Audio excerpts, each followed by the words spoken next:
Salam saudaraku, selamat pagi. Semoga kita semua dalam keadaan sehat dan penuh sukacita dalam Tuhan.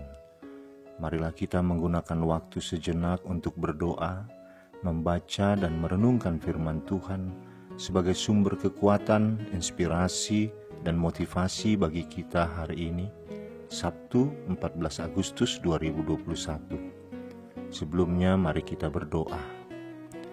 Bapa di surga, kami bersyukur atas hari yang indah ini, hari yang penuh harapan. Kami akan merenungkan firman-Mu. Kiranya Roh Kudus menerangi hati dan pikiran kami, agar kami sungguh memahami firman-Mu. Dalam nama Tuhan Yesus Kristus kami berdoa. Amin. Firman Tuhan yang menyapa kita di pagi ini, Yohanes 12 ayat 46. Aku telah datang ke dalam dunia sebagai terang, supaya setiap orang yang percaya kepadaku jangan tinggal di dalam kegelapan. Demikian firman Tuhan. Saudaraku, setiap sore seorang remaja bernama David biasanya bermain keluar rumah bersama teman-temannya. Namun kali ini ia tidak bisa bermain karena hujan tidak berhenti mengguyur sejak sore tadi. Hari itu dia seorang diri di rumah mereka karena sejak tadi siang kedua orang tuanya pergi mengunjungi keluarga mereka yang mengalami sakit. Jam telah menunjukkan hampir pukul 8 malam, namun orang tuanya belum juga datang. Saat itu ia baru saja selesai makan malam dan menaruh piring kotor serta gelasnya ke meja dapur. Untuk mengusir kegalauannya, ia duduk di sofa sambil menonton siaran televisi. Hatinya semakin kecut saat tiba-tiba listrik di komplek perumahan mereka mati. Cukup lama ia terdiam menunggu kalau listrik hidup kembali. Kurang lebih 10 menit ia menunggu, tapi listrik belum juga hidup. Ditambah lagi hujan turun semakin deras disertai suara petir yang menggelegar. Dalam kegelapan, ia melangkah ke arah dapur untuk mencari lilin dan korek api yang tadi ia lihat ada di meja dapur. Ia melangkah sangat hati-hati dan perlahan-lahan, sambil tangannya bergerak seolah ingin meraba sesuatu untuk dipegang. Sekalipun dia sudah hafal betul tata letak perabotan di rumah itu, namun dalam kegelapan, ia tidak bisa mengetahui dengan jelas letak semuanya. Kini ia tiba di dapur dan tangannya mulai meraba-raba menuju meja. Saat berusaha mencari lilin dan korek api, tangannya menyenggol gelas yang tadi ia letakkan di sana. Gelas itu terjatuh ke lantai dan pecah. Ia tersontak kaget. Sempat terpikir olehnya untuk mencari sendal. Namun ia ingat bahwa sendalnya ada di teras. Perlahan ia menggeser kakinya.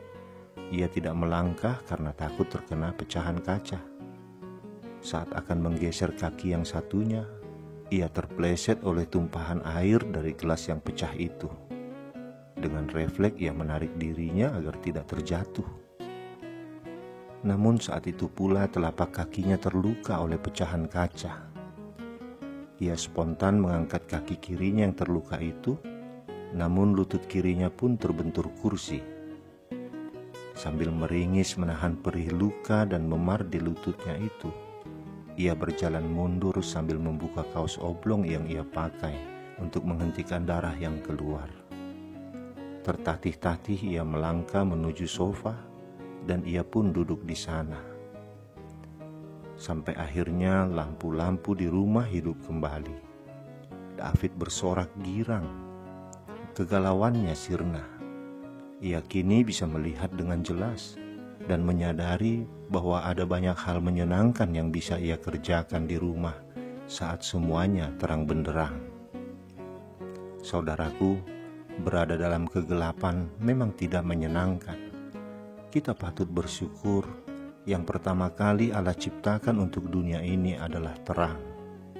Sejak awal, Allah ingin memberikan terang dalam hidup kita. Sebab terang itu merupakan sumber kehidupan. Manusia sendirilah yang menjerumuskan dirinya jatuh dalam kegelapan dosa. Oleh karena dosa itu, hidup manusia mengalami berbagai kesulitan. Ia ingin terangnya berada dalam hati kita, supaya terang itu menuntun langkah kita menuju kepada hidup yang kekal.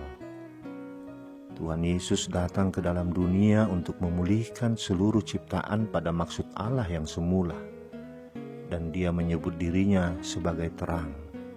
Yesus berkata, "Aku telah datang ke dalam dunia sebagai terang, supaya setiap orang yang percaya kepadaku jangan tinggal di dalam kegelapan." Saudaraku, di dalam Yesus, Sang Terang itu, kita memiliki penghiburan, sukacita dan pengharapan sejati. Betapapun gelapnya kesukaran, kegelisahan, atau ketakutan yang mungkin harus kita hadapi, kita tidak akan lama bergumul di dalamnya, karena pemeliharaan Kristus ada bersama kita. Di dalam Yesus, Sang Terang itu, kita bukan saja dituntun menyusuri kegelapan dunia ini, tapi kita juga dituntun dalam jalan menuju hidup kekal. Sebab Dialah satu-satunya terang yang mampu membawa kita ke sana. Amin. Kita berdoa. Tuhan Yesus, kami mohon kepadamu untuk berkenan masuk dalam hati kami, supaya terang-Mu berkuasa atas diri kami. Kami percaya bahwa terang-Mu adalah satu-satunya petunjuk dan pedoman bagi kami, yang akan membawa kami dalam kehidupan kekal, penuh damai sejahtera bersama-Mu. Di dalam nama-Mu kami berdoa. Amin. Selamat beraktivitas saudaraku. Tuhan memberkati. Shalom.